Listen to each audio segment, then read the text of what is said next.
Hi guys, और आज के वीडियो का टॉपिक है टाइप्स ऑफ प्लान्स। देखिए, क्लास 12th की बिजनेस स्टडी के चैप्टर नंबर 4 यानी कि मैनेजमेंट के फर्स्ट फंक्शन प्लानिंग चैप्टर के अंदर टाइप्स ऑफ प्लान वाले टॉपिक को काफी डिटेल में समझाया गया है। अगर मैं बात करूं इस टॉपिक के एग्जाम पॉइंट ऑफ व्यू की, तो देखिए एग्जाम में आपको ये टॉपिक केस स्टडी की फॉर्म में देखा जा सकता है, जहां एज ए स्टूडेंट आपको उस केस स्टडी को पढ़ के पहले कौन सा टाइप ऑफ प्लान है ये आइडेंटिफाई करना है और उसके बाद आपको उसे एक्सप्लेन करके आना है। इसलिए इस वीडियो को हमने दो हिस्सों में डिवाइड किया है, जहां पहले हम समझेंगे कि प्लानिंग क्या चीज होती है और उसके बाद समझेंगे टाइप्स ऑफ प्लान्स के बारे में। तो टाइप्स ऑफ प्लान को समझने से पहले हम पहले समझेंगे कि प्लानिंग क्या चीज है। तो देखिए, चैप्टर नंबर 4 या मैनेजमेंट के फर्स्ट फंक्शन प्लानिंग का मतलब ये हुआ कि ऑर्गेनाइजेशन का जो प्लानर है वो ऑर्गेनाइजेशन के लिए एक डॉक्यूमेंट बनाएगा, या यूं कहूं तो ऑर्गेनाइजेशन के लिए एक ब्लूप्रिंट बनाएगा, एक ऐसा डॉक्यूमेंट या एक ऐसा ब्लूप्रिंट जो ऑर्गेनाइजेशन के फ्यूचर ऑर्गेनाइजेशनल ऑब्जेक्टिव को बताएगा। जिस फ्यूचर ऑर्गेनाइजेशनल ऑब्जेक्टिव को अचीव करने के लिए ऑर्गेनाइजेशन के टॉप लेवल, मिडिल लेवल और लोअर लेवल मिलकर के काम करेंगे ताकि ऑर्गेनाइजेशन का ऑब्जेक्टिव अचीव हो जाए। अब जब हम कहते हैं ऑर्गेनाइजेशनल ऑब्जेक्टिव अचीव हो जाए, तो उस ऑर्गेनाइजेशन के ऑब्जेक्टिव को अचीव करने के लिए किसी भी प्लानर को या किसी भी मैनेजर को छोटे छोटे ट्रिक्स की, छोटे छोटे टिप्स की, छोटे छोटे मेथड्स की जरूरत पड़ती है। और इन्हीं छोटे छोटे ट्रिक्स को, टिप्स को, मेथड्स को यहां टाइप्स ऑफ प्लान कहा जाता है। तो अब हम वीडियो में आगे बात करेंगे कि टाइप्स ऑफ प्लान्स हमने दो तरह से डिवाइड किए हैं। पहले बार हम लेके चलेंगे कि ऑर्गेनाइजेशन में टाइप्स ऑफ प्लान में पहला टाइप ऑफ प्लान होगा ऑब्जेक्टिव, जो कि हमारी बुक का पहला टाइप्स ऑफ प्लान है। और दूसरी तरफ हम लेके चलेंगे स्ट्रैटेजी, जो कि हमारी बुक में दिया गया दूसरा टाइप ऑफ प्लान है। तो देखिए, अगर मैं बात करता हूं पहले ऑब्जेक्टिव की, तो ऑब्जेक्टिव का मतलब हुआ किसी भी ऑर्गेनाइजेशन का फर्स्ट स्टेप, क्योंकि सबसे पहले आपको ऑब्जेक्टिव ही डिसाइड करना होगा, उसके बाद ही सारी ऑर्गेनाइजेशन के अलग अलग लेवल्स उस ऑब्जेक्टिव को अचीव करने में काम में हेल्प करते हैं। दूसरी तरफ मैं बोल सकता हूं कि ऑर्गेनाइजेशन के जो ऑब्जेक्टिव होते हैं वो एंड रिजल्ट होता है, यानी कि हमें पहले से ये पता चल जाएगा कि ऑर्गेनाइजेशन एक पर्टिकुलर क्वार्टर के बाद या एक पर्टिकुलर ईयर के बाद किस तरह का एंड रिजल्ट चाहती है। इस बात को समझने के लिए एक बढ़िया एग्जांपल लिया जा सकता है। तो हम ये कह सकते हैं कि किसी भी ऑर्गेनाइजेशन का ऑब्जेक्टिव हो सकता है कि वो अपना प्रॉफिट बढ़ाना चाहते हैं 10% से by the end of next year. ये किसी भी ऑर्गेनाइजेशन के लिए एक परफेक्ट एग्जांपल हो सकता है उनके ऑब्जेक्टिव का। अब अगर मैं बात करूं कि ये परफेक्ट एग्जांपल क्यों है, तो देखिए, ऑब्जेक्टिव की सबसे बढ़िया कैरेक्टरिस्टिक्स होती हैं कि ऑब्जेक्टिव होते हैं स्मार्ट।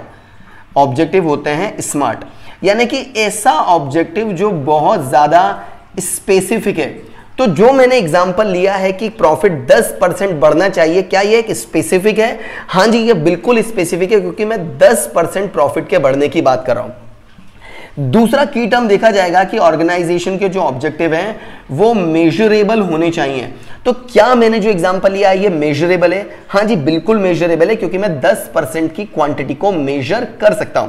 इसके बाद तीसरा कैरेक्टरिस्टिक्स देखा जाता है, क्या जो ऑब्जेक्टिव हमने बनाया है वो ऑर्गेनाइजेशन के लिए अचीवेबल है या नहीं।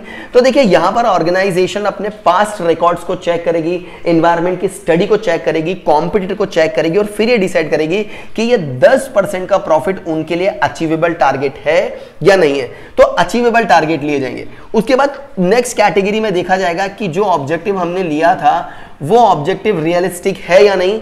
हाँ जी, देखिए, एनवायरनमेंट की स्टडी करने के बाद, प्रीवियस ईयर के डेटा को कंपेयर करने के बाद हम इन दोनों पॉइंट को डिसाइड कर पाएंगे कि ये दोनों पॉइंट मतलब अचीवेबल है और रियलिस्टिक है या नहीं।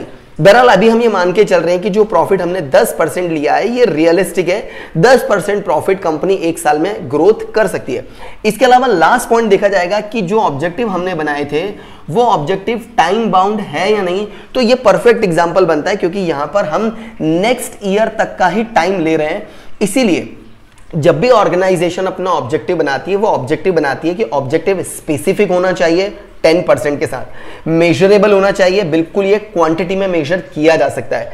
अचीवेबल और रियलिस्टिक वाले पॉइंट्स को देखने के लिए कंपनी अपने पास्ट डेटा, एनवायरनमेंट की स्टडी, कॉम्पिटिटिव के साथ कंपैरेटिव स्टडी करके अचीवेबल और रियलिस्टिक व्यू पॉइंट रख सकती है, और टाइम बाउंड के लिए उनके पास टाइम होता है। इस पर्टिकुलर बात को समझने के लिए हम एक और बढ़िया एग्जांपल ले सकते हैं, जहां हम ये बात कर सकते हैं कि ऑर्गेनाइजेशन कुछ एम्प्लॉयज को फायर करना चाहती है, ऑर्गेनाइजेशन के एम्प्लॉयज को फायर किया जाएगा जिनकी क्वांटिटी होगी 2% और ये फायरिंग की जाएगी by the end of next quarter. तो ऑर्गेनाइजेशन के लिए ये भी एक परफेक्ट ऑब्जेक्टिव बनता है, क्योंकि ये ऑब्जेक्टिव क्या स्पेसिफिक है, हाँ जी ये बिल्कुल स्पेसिफिक है, क्योंकि हम 2% एम्प्लॉय की बात कर रहे हैं। क्या ये मेजरेबल है? बिल्कुल 2% मेजरेबल है। क्या ये अचीवेबल और रियलिस्टिक है? हाँ जी। अब यहां पर कंपनी अपने पास रिकॉर्ड्स को, एनवायरमेंट की स्टडी को, कॉम्पिटिटर की कंपैरेटिव स्टडी करके डिसाइड करेगी कि 2% अचीवेबल, ये रियलिस्टिक है या नहीं। क्या ये ऑब्जेक्टिव जो हमने लिया ये टाइम बाउंड है? हाँ जी ये बिल्कुल टाइम बाउंड है, क्योंकि हमने नेक्स्ट ईयर तक की बात की थी। इस तरह से ऑर्गेनाइजेशन में टाइप्स ऑफ प्लान्स पहली स्टेप होते हैं जो ऑर्गेनाइजेशन के एंड रिजल्ट को बताते हैं। अब अगर मैं बात करूं इन ऑब्जेक्टिव्स की, तो देखिए जनरली ऑब्जेक्टिव ऑर्गेनाइजेशन का टॉप लेवल बनाता है, क्योंकि इन्हीं ऑब्जेक्टिव के थ्रू ऑर्गेनाइजेशन के सारे काम को किए जाते हैं। उम्मीद करूंगा आपको टाइप्स ऑफ प्लान में पहला टाइप ऑफ प्लान ऑब्जेक्टिव अच्छे से समझ में आया होगा। अब हम बात करते हैं दूसरे टाइप ऑफ प्लान, स्ट्रैटेजी की। तो देखिए जब भी मैं कहता हूं स्ट्रैटेजी, तो स्ट्रैटेजी एक कॉम्प्रिहेंसिव प्लान होता है। एक कॉम्प्रिहेंसिव प्लान होता है एक ऐसा प्लान जिसमें हम किसी एक्शन को इन्वॉल्व करना चाहते हैं। एक ऐसा कॉम्प्रिहेंसिव प्लान, एक ऐसी एक्शन जिसमें हम किसी एनवायरनमेंट को इन्वॉल्व किए बिना आगे नहीं चल सकते हैं। इसका सबसे बड़ी एग्जांपल हम लेके चलेंगे। तो देखिए हमने यहां प्रीवियसली ऑब्जेक्टिव ये डिसाइड किया है कि कंपनी का प्रॉफिट 10% बढ़ना चाहिए। अब इस 10% के ऑब्जेक्टिव को अचीव करने के लिए कंपनी को कोई ना कोई एक्शन तो लेना ही पड़ेगा। और जैसे ही कंपनी कोई एक्शन लेती है, जैसे कि प्रॉफिट को बढ़ाने के लिए सबसे पहली एक्शन ली जाएगी कि ऑर्गेनाइजेशन अपनी कॉस्ट को या तो कम कर दे। प्रॉफिट को बढ़ाने के लिए हो सकता है कि कंपनी अपनी प्राइस को बढ़ा दे, या हो सकता है कि कंपनी अपने प्रोडक्ट की क्वालिटी को बढ़ा दे, या फिर हो सकता है कि कंपनी कोई ना कोई स्कीम लॉन्च कर दे। इस तरह से जो एक्शंस लिए जा रहे हैं, जिन एक्शन के थ्रू ऑर्गेनाइजेशन के ऑब्जेक्टिव को अचीव किया जा रहा है, वो सारी एक्शन ऑर्गेनाइजेशन में स्ट्रैटेजी कहलाती हैं। उम्मीद करूंगा आपको ये छोटा सा डिफरेंस समझ में आया होगा। ऑब्जेक्टिव एंड रिजल्ट होते हैं। उन ऑब्जेक्टिव को अचीव करने के लिए जो एक्शन लिए जाते हैं उन्हें स्ट्रैटेजी कहा जाता है।